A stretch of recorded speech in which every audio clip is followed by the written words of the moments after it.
See, I asked Lisa Silverstein at the dinner table what they talked about, and now I'm going to ask you, what is your mother doing? I remember the answer was, my mother does everything so my father can do what he does every day. My father does everything so my mother can do it. She does it. I'm sorry, Mom, I love you. Okay, so my mother, you know, there are certain things that my mother taught me. First of all, brush your teeth. Okay, I got that one. Yeah. But she also... You see how I got her? She didn't want to come. It took me a lot of emails, a lot of investigating, 4 phone calls, and then we started telling stories, and that's how I got her. Yeah. My mother really said to me when I was very young, she said, Sherry, you have it all. She said, you're beautiful, you're smart, and everybody is going to hate you for it. And she told you the truth. No, she told me the truth. And I had to learn not to care. Because in reality, the real fact that my mom said to me, you're going to have maybe 1 or 2 close friends in your life. And you better understand that now, because not everybody's your friend. And that was the biggest lesson, I think, that I learned from her. And she is my true friend, because she was strong enough to tell me that, and dignified enough to say to me, go do what you gotta do, but it's not gonna be easy, and you don't have to do this, but if you want to, it might be a little challenging, but you can handle it. So, you know, I value the fact that my mother grew up in a 50s era life at the country club, you know, and that was just not something that I ever really was interested in doing. I had my real estate license at 17 and had to wait till my 18th birthday until I could actually use it. Right. So, you know, I was on that track. I wanted to be my grandfather. So, you know, my mom and I grew up in a different place, but, you know, the facts of life are still the same facts. So I appreciate that. Thank you for sharing that. So Amy, when you, and we've been doing this a long time, of course you're much older than I am, but I'm not coming back anymore. Oh, you're threatening again. Faith called. You can never say no to Faith. No, so here no, I am. you I said told no you years ago, years I ago. did, and I said, I'll do your next one, Faith. Well, I did come That's back. your call. That was it. I said, I'm in. Okay, so what is your question, Faith? You came to the top here. How is your style different than the way the company was run before you were all? Did you create a new style? Did you follow a style? Are you still creating a style? I think. You have a better sense of humor now than 20 years ago. Well, I was younger. I'm co-running the place, so it's a little different. Oh, now you can do whatever the hell Remember that you want. panel, people ask me, do you think you're still going to be working after you have children? Now there you go. Oh, That yes. was a question 20-something years ago, and this is sort of when I had 3 children. As I mean, I've been telling you earlier, I'm going home to do homework after this. It never ends. You know, the company is 88 years old. It was founded by my grandfather and great uncle, and there were no women until I sort of showed up. And so there wasn't necessarily even a role model, and I think all women multitask and offer in any business different viewpoints, and they are always, whatever they bring is worthwhile. I run the company with my cousin Adam. We have a great camaraderie. We get along beautifully, and that's because we're first cousins, and that's probably why we're not siblings. So, you know, my style, I'm very open. I have an amazing group of women that are here. My family isn't here, although they love me, but we have 7 of our most senior women here. There they are. And they're right here in the front. And I want to say, that's what's really different. You know, 88 years ago, not only was there not a woman, we now have happily all these women who are leading places in our company. And I think, you know, I can't say that that wasn't because I'm not here. And as I said, we're just getting going. But, you know, I would like to feel that I'm supportive to all the women who are in our company, because It doesn't always come easy. My husband used to say to me, please don't say you work in a family business, because he was afraid that people would think you have it easy, you're not really working hard, you were given your job, and it never leaves you, obviously, when it's your business. Whatever your business is, it's 24/7, 365.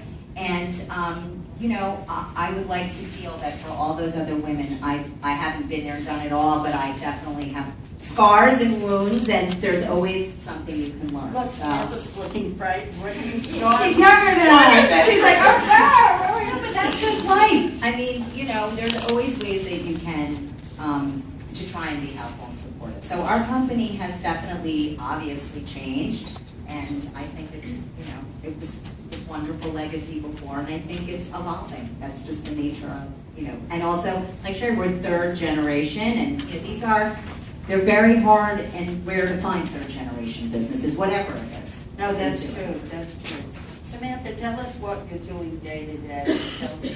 Don't look so bright. I'm not going to answer any math, but I'm terrible. I failed math. I have the 12 cities. Yeah, there you go. She's got you covered.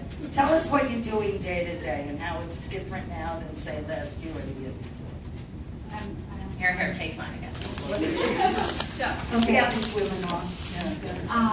So, as I said before, that we're about to open our sales for the Greenwich Lane, and basically, I've just been working on getting our sales office and the whole process of developing condos and everything that goes into it is, it's almost like having a baby. And for 130 West 12th Street, I focused on that. It was like my child, and all the decisions that went into it. I wanted to, you know, make the best choices from whether for sustainability or whatever, you know, in terms of the layouts and how people are going to live and the cabinets or whatever the finishes. And so a lot goes into it. Then I ended up having my own baby, and even more goes into it than I thought. I thought that, you know, having a building was like, oh, now I know what it's like to have a child. Well, I was wrong.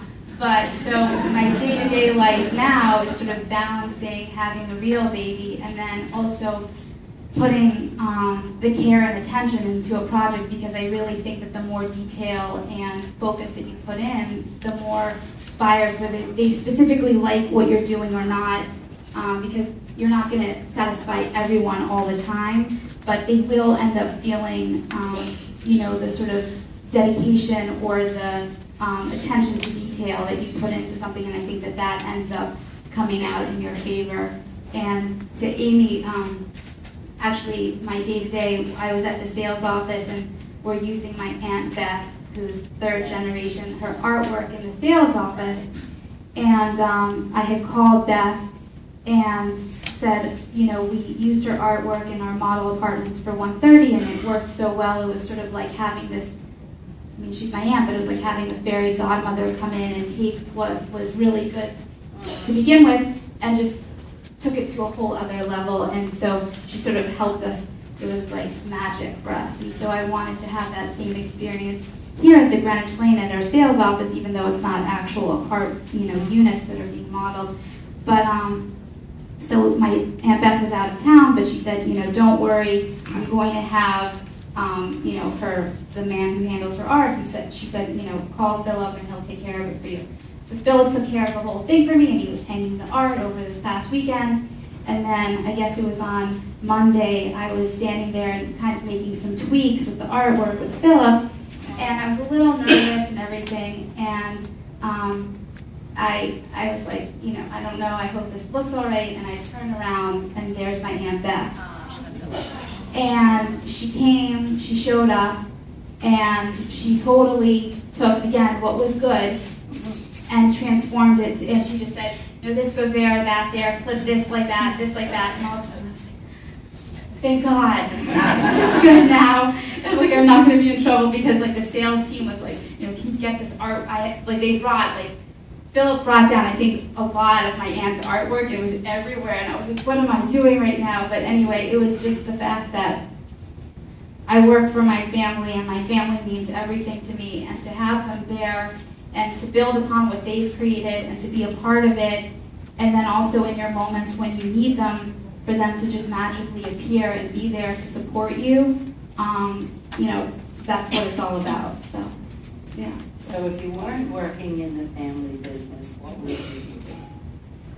Well, I studied theater at NYU for 4 years, and I was just outside That doing... works well in real estate. I know, I was outside doing an interview. You know, this is all Hollywood. In New York, real estate's all Hollywood. We're all stars. I was doing the interview outside, and she was like, "Well, acting that has nothing to do with what you're doing now." And I was like, "No." Who said that? The lady. Yeah, I know who said it. But, I'm not gonna You're in trouble. No, I'm acting right now, and so You're doing a great job. We're down at Strasbourg. We're down at the studio Yeah. now. Yes. But it was two things. I mean, one was that it was just very hard. I think being an actor, it takes a lot of work and a lot of your emotional life. And after my first year, I went home and I was like, I realized why actors like drink and stuff, and I don't drink. but like, That was writers. Writers and actors. writers and actors, artists, and I realized, you know, this is my dream and I love it. But I just realized I wasn't necessarily going to have, I don't know what, I'm sure I would have had a happy life, but it was taking a toll on me. And luckily, my parents, I got to start working for my family, and in a way, I get to have the best of both worlds because the theater sort of is in real estate, embedded in many ways, and I get to have a happy life with my husband and go home and not, I don't know, do, you know, some kind of drug or alcohol. And actually when we were working on 130, Sean Turner from Stribling and Alexa Lambert, that was sort of like my first project, and they were both actresses, so I sort of instantly felt a connection to them, and they're doing this, and they had been acting, so.